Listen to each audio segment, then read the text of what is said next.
Hello, hello, hello. Magandang araw.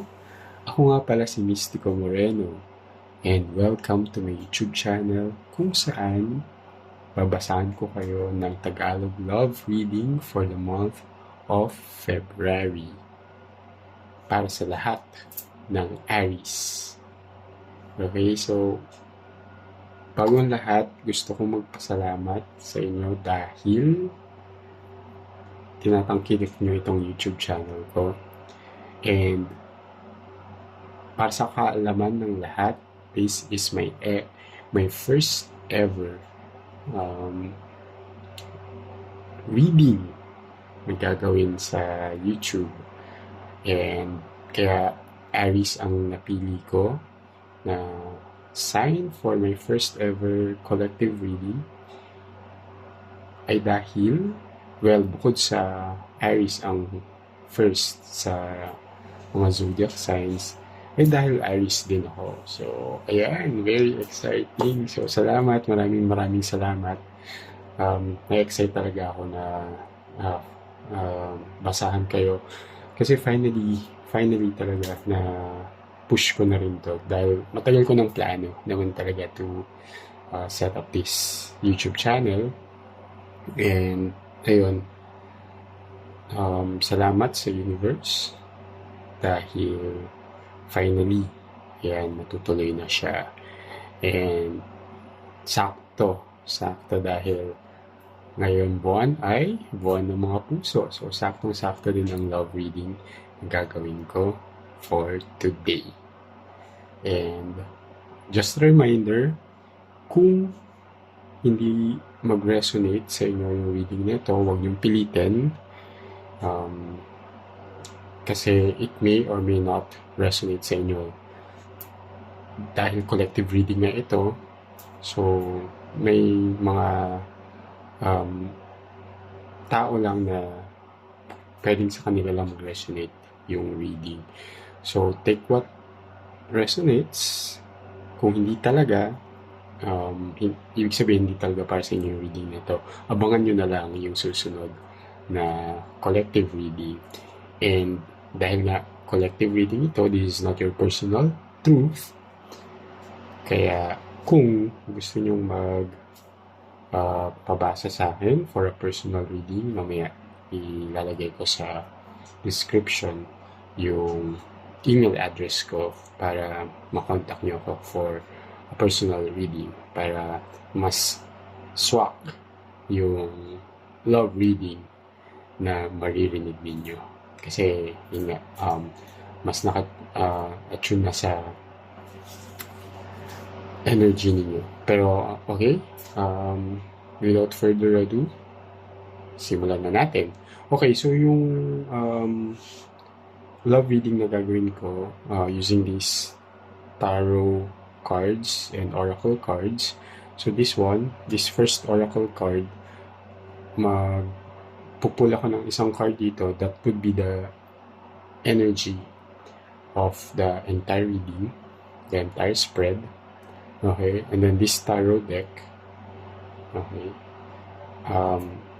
ito yung magiging detalye ng love reading. And the other two oracle decks, gagamitin ko siya for the advice of the universe para sa inyo. Okay, so magpupula ko ng isang cards dito. For the tarot, magpupula ko ng 10 cards. And if needed pa i-clarify, we'll pull out more. Alright, okay, sige, simulan na natin.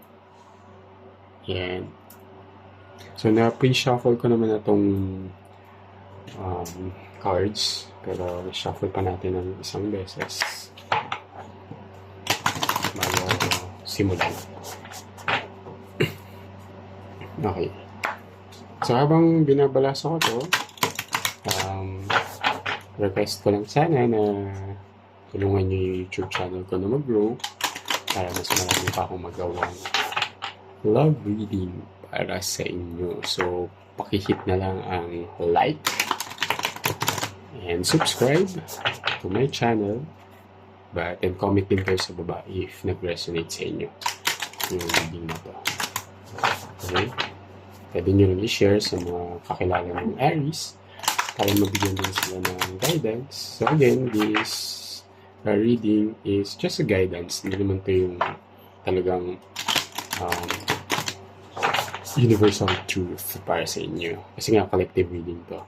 Okay? So, ano din yung masagot ng energy today, yun yung lalabas sa reading natin. Okay. So, February 1. Alright. Unang araw ng buwan ng mga puso. So, sa mga single dyan, let's see kung anong kalalabasan ng reading nito. Sa hindi naman single, tignan natin ano ba yung mag-resonate. So, I'll pull the first card because it's February 1. Okay. Yan. Kita. So, see beneath the surface. Dig deeper and find the ruby. Okay. Yan. Ito daw yung energy ng buong reading natin. Okay. Yan. Kita naman. Okay, basahin muna natin. Ano ba yung meaning ng oracle card na to? So, tingnan natin. Okay, see beneath the surface. So, those who look for seashells will find seashells. Those who open them will find pearls. It's a quote from Al-Ghazali. And ang sinasabi dito is, there is so much treasure buried inside you, all ready to be discovered. As you look deeper within, you will find abundant beauty to be exposed and infinite wisdom to be shared. This oracle comes to you with guidance to open the outer shell and reach for the pearl inside you that is tugged in multiple directions every day. As you focus your attention on the deeper aspects of yourself, you will find qualities that were not identifiable to you before. So Al-Ghazali encourages you to bring out what is behind the veil to experience your inner self. You are being initiated into a deep alignment of your actions, behaviors, and core values. When everything that takes place in your outer life corresponds with your feelings, beliefs, values, and the purpose you desire on the inside, you will be able to reach your ultimate power. Becoming aware of your inner self and balancing it with your outer self will form the foundations of good mental, physical, and spiritual life. When you experience a balanced life, you can remain calm and resilient in the face of adversity from the outer world. And the mantra of this oracle card is, I eliminate conflict between my inner and outer selves and unite my core values with my external deeds. Okay, so ang sinasabi nito is that dapat magkaroon ng balance with your internal and external self. Alright, so let's see, ano bang relasyon nito sa magiging love reading natin? Okay, so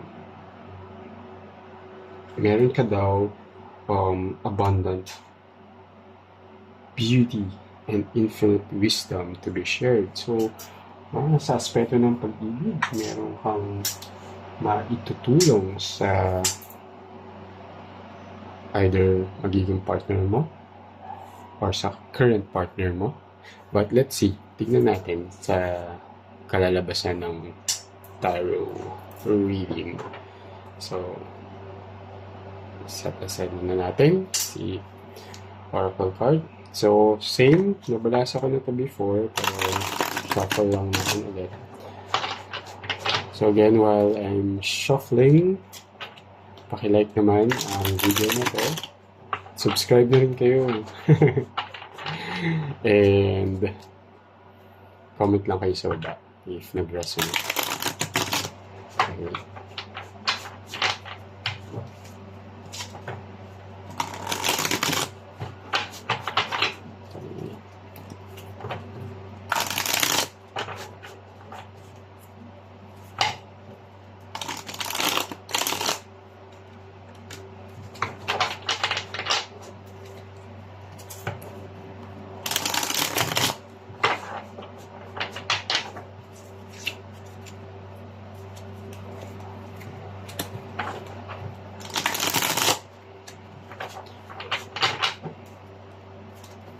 Okay. Ayan. Sige. So again, since it's February, draw natin lahat. First 10 cards. 2, 3, 4, 5, 6, 7, 8, 9, 10. Okay. Ano kaya ang reading para sa mga Aries? Okay, first card. Wow, Ace of Cups agad. Di ba? Ito na po yata ng pag-ibig. Reading na to. Ayan, Queen of Coins. Oh, yung Five of Cups. Okay. But then, there will be 4 of Wands. And 2 of Cups. And 6 of Wands. 10 of Cups. Okay. Daming cups ha. Page of Swords. Queen of Cups. And, wow, the Lovers. Okay. Okay, so our reading starts with an Ace of Cups and nagtatapos siya sa The Lovers. O, diba? Wala na, nasagot na yung mga katanungan nyo. Ayan, so, sige, interpret natin siya. Pero, ang strong energy na nasasagat dito sa reading na to ay Gemini. Okay? As well as water signs. Okay? Pisces, Scorpio, Cancer, and also a bit of fire signs, Aries, Leo, Sagittarius, as well as air signs. Okay? Gemini, Libra, Aquarius. Okay? Pero pinaka nag-resonate si Gemini. Doesn't have to, pero pwedeng yung person in mind ninyo ay isang Gemini or some water sign. Kasi ang daming cups dito, which is the suit related to water. And kapag maraming water signs or water energy sa reading means ang daming emosyon. Okay? Diba? Wala kang walang pentacles or coins sa reading na to. Diba? So, okay. Alright, so most of the energy na nasasagap ko sa reading na to ay very emotional talaga. About emotions, about feelings. Okay? So, tingnan natin. So, Ace of Cups. So, nag-start yung reading natin sa Ace of Cups. So, Ace of Cups is actually a card of love and happiness. Kaya ang ganda ng reading kasi nagsimula siya sa love, nag-end siya sa love. Okay? So, what I can sense here is there's a new beginning for you when it comes to love. Okay? So, if you're currently single, so may paparating. If you're currently in a relationship, there's a new beginning when it comes to your relationship with your person. Ibig sabihin, tapos na yung previous cycle ninyo sa inyong relationship. Either mag-move kayo to the next level, or if there are issues within you and your person, ma-resolve na siya. And there's a new beginning when it comes to love. And for those na nagsisik nga ng love life dyan, lalo na sakto ngayong Pebrero, ayan, may paparating sa inyong buhay. Okay? Very significant when it comes to love. Okay? So, Queen of Coins naman. So, si Queen of Coins is a card of prosperity. Okay? And comfort. So, sinasabi dito na yung paparating na love or yung new cycle ng love life ninyo would be very abundant and very prosperous ang inyong love life. So, ayan. Magiging maganda ang buwan ninyo ngayong buwan ng mga puso. Okay. So, however, lumabas si Five of Cups. Okay. Which is something will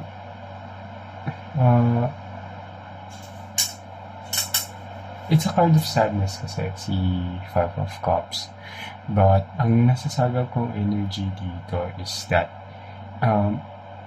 meron lang mga issues na darating. So if you're in a relationship, meron lang konting issue lang naman. Kasi parang sa buong spread ninyo, ito lang naman yung medyo sad or medyo I wouldn't say not so good, but the rest are all positive energies, positive card. So itong Five of Cups, there's a possibility na mayroong issue na darating pagdating sa connection ninyo dun sa person ninyo. Okay, that will make you feel sad. And mamaya pwede natin i-clarify yan.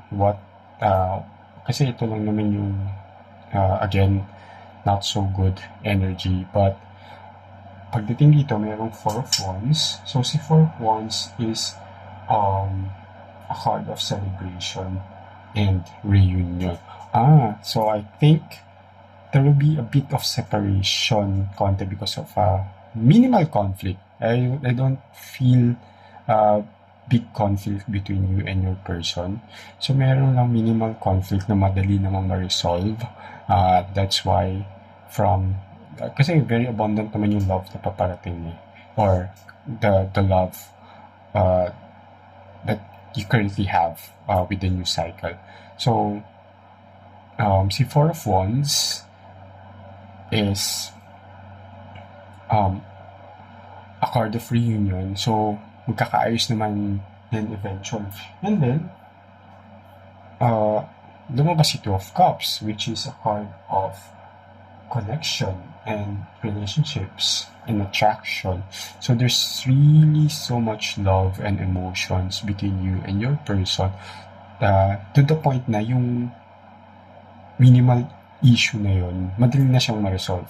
Parang mas mangingibabaw yung love between you and your person.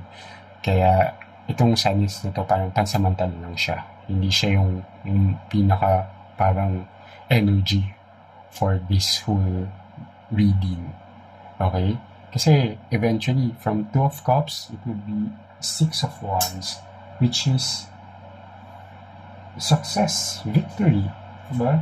And full of rewards. So you will be rewarded when it comes to love, diba? And the Ten of Cups, biglang from the reward, and that reward is, again, love. Ten of Cups is completion of the relationship reunion, may commitment, may magaganap, mayroong emotional stability between you and your person, yung tipong hindi ka na mag-iisip pa na, ay, mahal ba ako ng tao na to? Kasi yes, mahal ka niya. And to the point nga na whatever issues na may encounter ninyo, madali na lang siyang ma-resolve, madali na lang siyang palampasin. And dito si Page of Swords kasi, kaya din siya lumabas, is just a new beginning when it comes to the communication. So magkakaroon na kayo ng pag-uusap when it comes to whatever conflict that you have, and paano nyo i-resolve yung minimal conflict na binabanggit ko. And biglang Six of Cups, not Six of Cups, Queen of Cups pala. So the Queen of Cups is really, because pag lumabas si Queen, it's more of the nurture, very nurturing yung Queen energy. And now it's an energy on emotions and feelings. So it's the feelings are well nurtured. Alam mo yun, yung parang ma-feel mo talaga na para sa itong love na to, and alam mo na aalagaan ka ng tao na yun, alam mo na mamahalin ka ng tao na yun, and because of this new beginning when it comes to fixing whatever issues that you have, diba? Mag-lead siya into something that is full of love, full of compassion, full of empathy itself. Yung alam mo yun, di ba pag empathetic yung tao, alam niya yung parang naiintindihan niya yung pinagdadaanan mo, or naiintindihan niya na yung point of view mo dun sa isang sitwasyon. Diba? Kasi people who are empathetic always put themselves in other people's shoes. Okay? So, kaya nga madali na lang siya ma-resolve. Kasi, again, yung buong energy nung spread na to is simply love. Ayun yun, mahal niyo yung isa't isa, gusto niyo yung isa't isa, and if it's a new person, it's something that is authentic. Okay? And alam nyo na itong person na to talaga ay mamahalin kayo based sa kung paano nyo gustong mahalin. Okay? Na parang kung ikaw yung magmamahal, diba? Parang, ito yung gagawin ko para mahalin. Ganito ako magmahal. So, yung tao na yun is just a reflection of how you love, and it will be reflected back to you. And kaya nag-end siya sa The Lovers. Di ba? Napakaganda. Kasi Lovers is the card of love, relationship, and union. Okay? So, union. Union. So, kaya from the Ace of Cups, it ended to the Lovers. So it's just a double confirmation of the love that will come sa life mo ngayong buwan ng mga puso. Okay, try natin i-clarify. Ano ba yung Five of Cups na yun? Ano ba yung magpapalungkot sa'yo? Kasi napakaganda ng mga energy, tapos biglang yung magpapalungkot pa rin. Okay, let's see. Seven of Wands. Okay, Seven of Wands.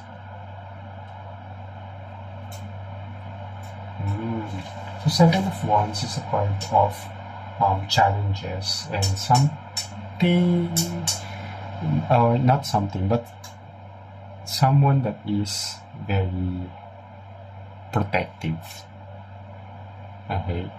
And very defensive. Okay? Try pa natin i-clarify. Diba? Try natin isang card. Oh, okay. The Sun. Oh, it's happiness naman pala. So, the Sun is a card of happiness and success. Okay, so ma-overcome nyo nga talaga itong whatever issue na pagdadaanan ninyo. So, kasi si Seven of Wands is a card of overcoming challenges. Okay. So, mayroon talaga kayong magiging minimal conflict na madali namang ma-resolve kasi nga mahal nyo talaga yung isa't isa. Okay? So, alamin natin kung ano yung advice ng universe para sa inyo. Okay. Let's see. Balasan na natin.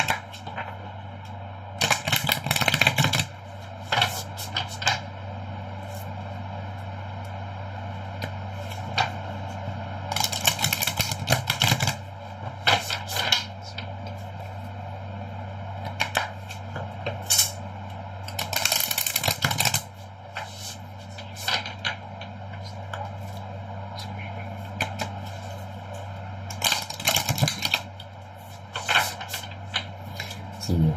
So, advice of the universe, hope. Be hopeful. Ayan. O, diba? Full of hope. When it comes to love, what's the supportive card for hope? Mamaya, joy, love, joy, hope na to.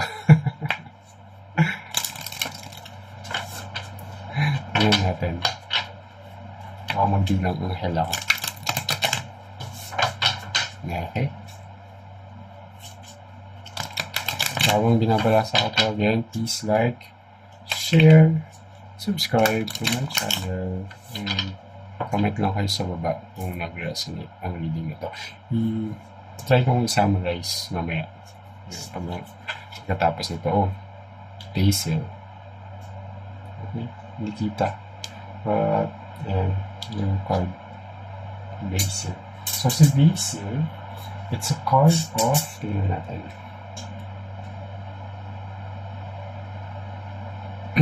Same. It's a card of love, prosperity, and success. Okay? Which is basically also what the Sun card is. And the Six of Wands. Diba? So, very, very positive talaga tong love reading for you, Aries. So, yeah. Okay, summarize natin So, okay, may kailangan maging balance yung external and internal self mo for you to be able to navigate properly dun sa paparating na love or sa bagong cycle na bagong simula. I wouldn't say cycle. So, bagong simula sa mga taong currently in a relationship. Okay? So, there's a new beginning when it comes to love. Okay? So, if you're single, may darating na somehow minamanifest mo naman. So, I wouldn't say na hindi mo in-expect. Kasi minamanifest mo nga yung love na yun. So, that person that you're manifesting, darating siya this month of February. Okay? And if you're currently in a relationship, so may bagong simula sa inyong relationship. Either magle-level up kayo sa current love situation ninyo, or if there's any unresolved issues, mareresolbahan na siya. Okay? And that love that is coming towards you is very abundant. Okay? It would be something that is full of prosperity. Prosperous yung magiging love na yun. However, there would be some minimal conflict and issue that would arise between you and your person. Okay? Pero madali na siyang ma-resolve. Ito yung hindi siya yung parang big deal na issue between you and your person. Siguro konting tampuhan or konting hindi pagkakaunawaan.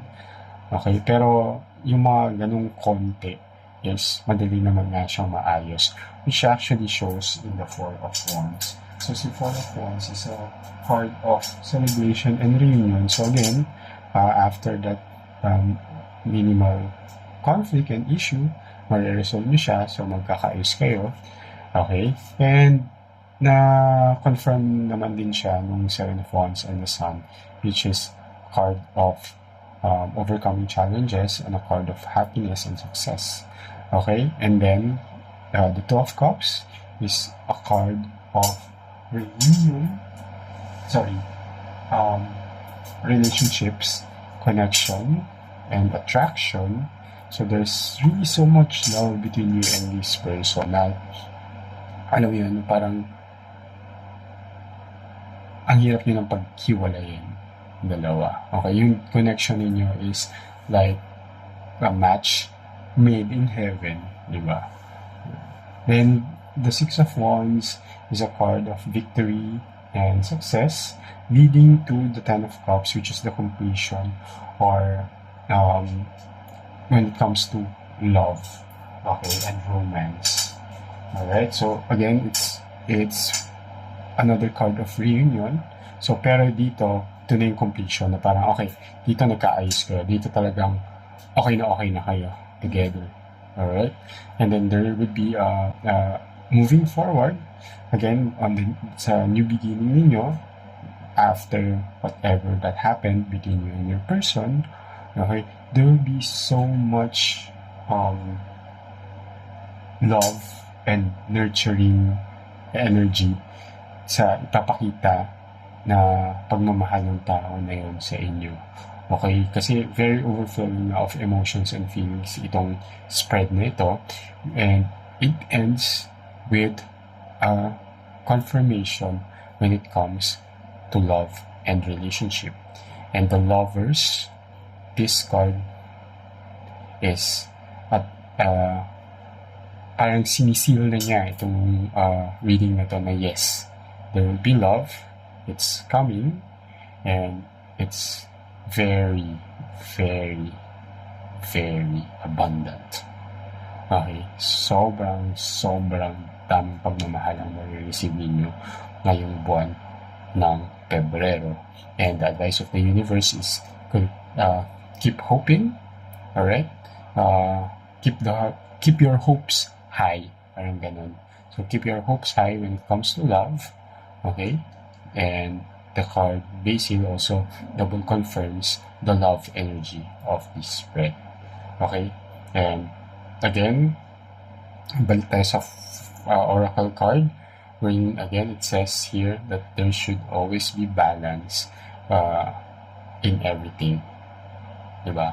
Even in the aspect of love, diba? So pag sobra-sobra, diba, overwhelming siya. Pag kulang naman, i-crave mo yung love na hinahanap mo, diba? So dapat laging balance even when it comes to love. Alright. Ayan, sana nag-resonate ang reading nito sa inyo. And again, maraming salamat dahil nandito kayo at nanonood at nakikinig sa aking first ever reading. Ayan. So, abangan nyo na lang din yung mga susunod pang collective reading for Aries. Okay, again, if hindi ito nag-resonate sa inyo, huwag nyo pilitin. Don't force it.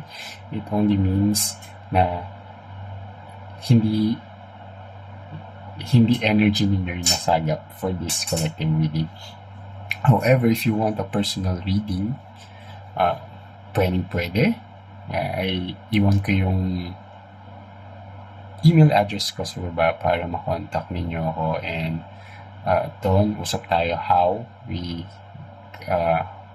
will do the personal reading para sa inyo. Okay? Ayan. So, muli, ako si Mystico Moreno. Maraming salamat. Ingat!